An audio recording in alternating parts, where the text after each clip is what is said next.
Study IQ IAS, अब तैयारी हुई अफोर्डेबल। नमस्कार दोस्तों, मेरा आप सभी से एक प्रश्न है। आप में से जितने भी ये लोग वीडियो देख रहे हैं, क्या आप मुझे बता सकते हैं कि आप में से कितने लोग नाविक का इस्तेमाल करते हैं, that is navigation with Indian constellation.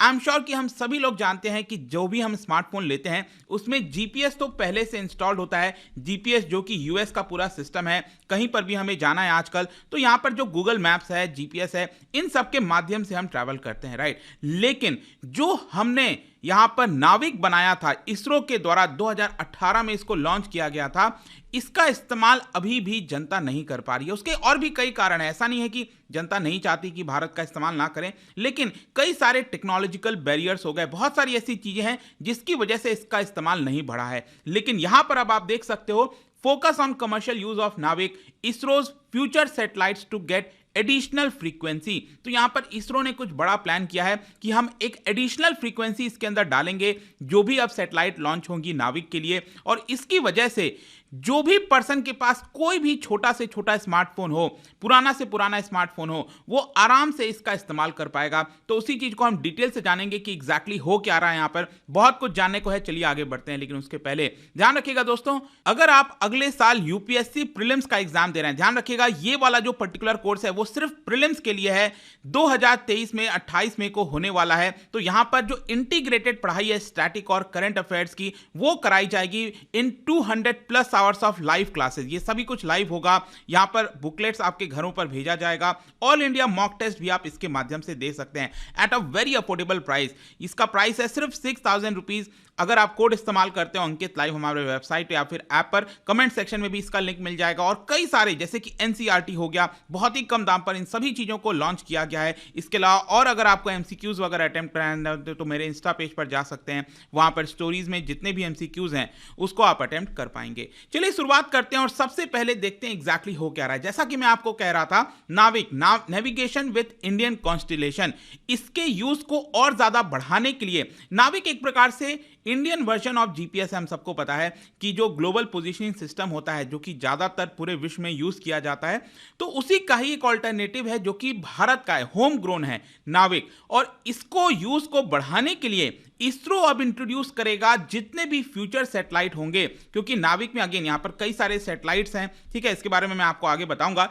लेकिन जो भी आगे सैटेलाइट लॉन्च किया जाएगा उसमें L1 फ्रीक्वेंसी ये भी इंस्टॉल्ड होगा, जिसकी वजह से ज्यादा लोग यहां पर इसका इस्तेमाल कर सकते हैं। और ये सारी चीजें पार्लियामेंट के अंदर यहां पर जो डिपार्टमेंट ऑफ स्पेस हैं, minister of state for department of space, उनके द्वारा यहां पर बताया गया है, जितेंद्र सिंह जी के द्वारा। अब यहां पर एग्जैक्टली हुआ क्या, देखिए यहां पर उन्होंने रिटन रिप्लाई में पार्लियामेंट को यह कहा है कि आगे आने वाले समय में जो भी नए सैटेलाइट जाएंगे, अब समझो आप यहां पर नाविक की जब हम बात करते हैं तो उसमें आप देख सकते हो टोटल अभी प्रेजेंट में लगभग 7 सैटेलाइट हैं, कुछ इस तरह से देखने को मिलता है। लेकिन क्या है कि धीरे धीरे कभी किसी में कोई प्रॉब्लम आ गया, कोई दिक्कत आ गया, ऑब्सोलीट हो गया, तो नए सैटेलाइट लॉन्च किए जाएंगे। तो अगला जो सैटेलाइट होगा नाविक के लिए वो होने वाला है NVS-01, ठीक है।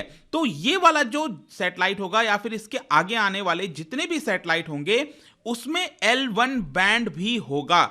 अब समझो बैंड क्या होता है। जैसे कि आपने देखा होगा कि इलेक्ट्रोमैग्नेटिक स्पेक्ट्रम के अंदर अलग अलग फ्रीक्वेंसीज आपको देखने को मिलती है, जैसे रेडियो फ्रीक्वेंसी हो गया, इसके अलावा इंफ्रारेड है, विजिबल लाइट हो गया, अल्ट्रा वायलेट, एक्सरेज हो गया। इधर आप राइट साइड जाओगे तो फ्रीक्वेंसी बढ़ती जाएगी। तो यहां पर आप सबको पता है अल्ट्रा वायलेट काफी जो है नुकसान कर सकता है हमारे स्किन को, एक्सरे हो गया नुकसान कर सकता है। लेकिन इसके पहले वाले जो फ्रीक्वेंसीज हैं, इसके माध्यम से, रेडियो फ्रीक्वेंसी के माध्यम से हम कम्युनिकेट कर सकते हैं। अगर आप नीचे वाला रेडियो फ्रीक्वेंसी लोगे तो वहां पर टेलीविजन हो गया, रेडियो हो गया, उन सब के सिग्नल मिल जाएंगे हमको। इसके अलावा उसके ऊपर अगर आप जाओगे, चाहे 2G, 3G, 4G, 5G की जो बात हो रही है, वो सभी कुछ आपका मोबाइल डिवाइसेस यहां पर इस वाले फ्रीक्वेंसी में वर्क करेगा। और उससे हायर वाले में आप देखोगे तो यहां पर जो सैटेलाइट कम्युनिकेशन है वो हम कर सकते हैं। तो अभी प्रेजेंट में आप जो देख रहे हैं कि जो 7 सैटेलाइट है नाविक का, उसके अंदर 2 प्रकार की फ्रीक्वेंसीज का इस्तेमाल किया गया है। एक का नाम है L5 और दूसरा का नाम है S। तो L5 बैंड और S बैंड।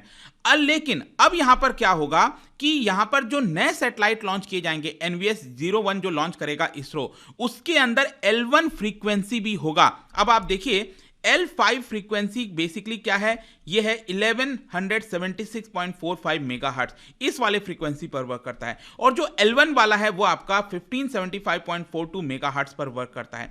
बेसिकली अगर मैं आपको सरल शब्दों में बताऊं तो अगर आप कोई भी ऐसा डिवाइस लेते हो जिसमें जीपीएस सिग्नल है, ठीक है, चाहे छोटे से छोटा पुराना से पुराना हो, उसमें आपको L1 वाला बैंड डेफिनेटली मिलेगा। तो चाहे सस्ता मोबाइल फोन कोई भी अगर आप ले लो तो उसमें आप L1 वाले बैंड के मदद से जो जीपीएस है, जो ट्रैकिंग है, वो आराम से कर पाएंगे नेविक वाले के थ्रू। क्योंकि L1, जैसे कि मैं अगर आपको एग्जांपल के तौर पर बताऊं तो जीपीएस का जो पहला सैटेलाइट है वो लॉन्च किया गया था 1978 में, ठीक है। तो उसमें जो सबसे पहला फ्रीक्वेंसी था वही था L1 और L2 था। तो L1 ऐसा चीज है जो कि कोई भी इसका इस्तेमाल कर सकता है। अगर उसके पास किसी प्रकार का जो है जीपीएस डिवाइस है, कोई भी डिवाइस अगर हो गया तो वो आराम से कर पाएगा। Thus with this band the use of NAVIC in civilian use gadgets can go up। और ऑब्वियस सी बात है अगर ऐसा हुआ तो यहां पर इसका जो यूज है वो ज्यादा से ज्यादा लोग कर पाएंगे। जहां तक नेविक की बात है, देखो आप देख सकते हो यहां पर जो नेविक है वो इसका फुल फॉर्म हम सबको पता है, नेविगेशन विद इंडियन कॉन्स्टिलेशन। और ये stand alone navigation satellite system है जो कि इसरो ने डेवलप किया था। ओरिजिनली इसको अप्रूव किया गया था इस पूरे प्रोजेक्ट को 2006 में at a cost of $174 million. लेकिन इसको कंप्लीट किया जाना था 2011 में, लेकिन ये कंप्लीट नहीं हो पाया। आपको पता ही है भारत में कितना डिले होता है। और 2018 में जाकर ये ऑपरेशनल हुआ था। लेकिन यहां पर आप देख सकते हो टोटल 7 सैटेलाइट हैं।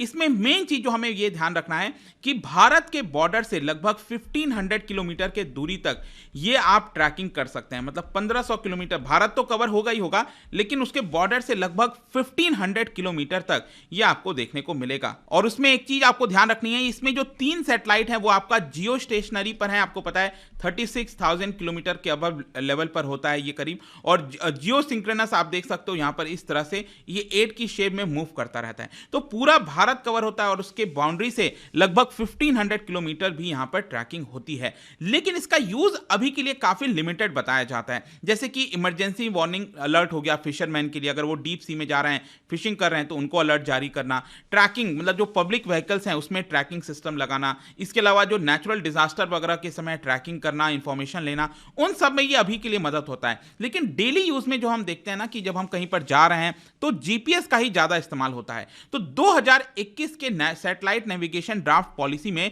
सरकार ने कहा था कि हम यहां पर कोशिश कर रहे हैं कि इसका जो कवरेज है उसको रीजनल तक ले जाया जाए और ग्लोबली ले जाया जाए। अभी तो क्या ये रीजनल बेसिस पर है, भारत या फिर जो पूरा सब कॉन्टिनेंट है वो लगभग कवर हो जाता है, लेकिन इसको ग्लोबली ले जाने की प्लानिंग है ताकि ज्यादा से ज्यादा इसका लोग इस्तेमाल करें। और एक और चीज ध्यान रखिएगा, इसका जो सिग्नल है, इसका जो जीपीएस सिस्टम है, जो सिस्टम है ना, वो जीपीएस से भी ज्यादा बेहतर बताया जाता है एक्यूरेसी के मामले में।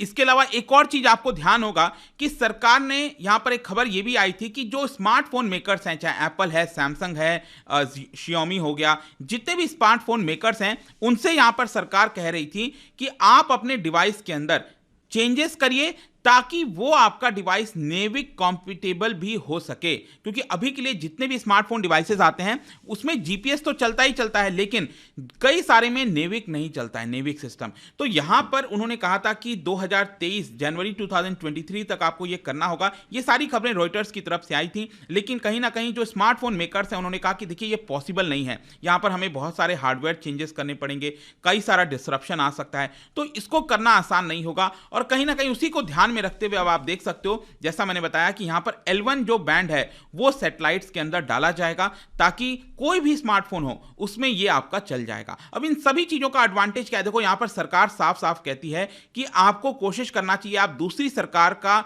जो सिस्टम है उसको यूज ना करें, जीपीएस को इस्तेमाल ना करें, क्योंकि जब भी कोई क्राइसिस का टाइम होगा आप उसको इस्तेमाल नहीं कर पाएंगे। तो यहां पर नेविक इसी का ही इस्तेमाल ज्यादा किया जाए, ऐसा सरकार का कहना है, क्योंकि ये होम ग्रोन है और एक्यूरेसी भी ज्यादा रहती है। इसके अलावा मैं आपको यह भी बता दूं कि यहां पर जो इसरो है वो प्लान कर रहा है ग्राउंड स्टेशन, जापान और फ्रांस के अंदर ग्राउंड स्टेशन लगाए जाएंगे। जैसे कि आप देख सकते हो यहां पर भारत है और ये जापान हो गया, यहां पर ग्राउंड स्टेशन लगेगा और इधर फ्रांस में ग्राउंड स्टेशन लगेगा। तो इसकी वजह से क्या होगा कि ये जो वाला जो पूरा एरिया है वो ज्यादा से ज्यादा कवर होगा। तो इसको ग्लोबली बनाने की भी यहां पर कोशिश की जा रही है, ऐसा बताया जा रहा है। और इसके साथ साथ मैं आपको एक कारण भी बताता हूं। एक्चुअली कई लोग सोचते हैं कि ये जीपीएस से एक्यूरेट कैसे हो सकता है। इसका मेन कारण मैं आपको बताता हूं। जैसे कि जो अभी हमारे पास पूरा सैटेलाइट है वो कहां पर है, वो एग्जैक्टली भारत के ऊपर है।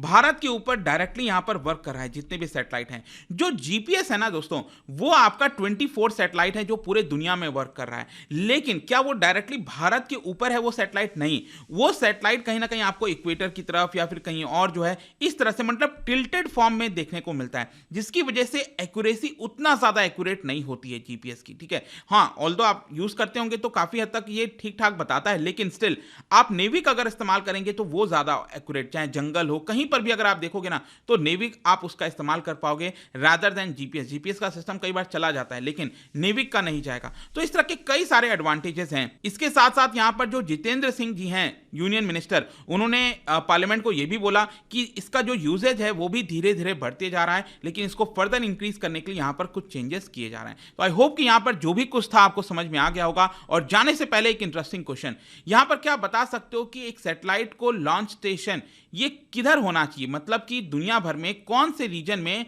सैटेलाइट लॉन्च स्टेशन होना चाहिए जहां से लॉन्च किया जाए, रॉकेट लॉन्च किया जाए? तो इसका राइट आंसर आप सबको पता है, मेरे इंस्टाग्राम पर तो मिलेगा ही। वहां पर अगर आप नहीं हो कोई बात नहीं, आप टेलीग्राम से भी ले सकते हैं इसका सही उत्तर। मैं कई सारे जो एमसीक्यूज हैं वो यहां पर स्टोरीज में डालता रहता हूं। बाकी अगर आपको पीडीएफ चाहिए तो टेलीग्राम पर आइए, अलग अलग सोशल मीडिया पर आप जुड़ पाओगे। और जैसा मैंने बताया, यूपीएससी प्रीलिम्स के लिए अगर आपको कोई कोर्स चाहिए तो then go for this, is one stop solution. लेकिन ध्यान रखना है ये प्रीलिम्स के लिए स्पेसिफिकली, ठीक है? तो यहां पर यूज करिए कोड अंकित लाइव ताकि आपको मैक्सिमम डिस्काउंट मिले। आई होप कि वीडियो आपको पसंद आया होगा। मिलता हूं आपसे next time. Till then, thank you very much, see you soon. Study IQ IAS, अब तैयारी हुई अफोर्डेबल।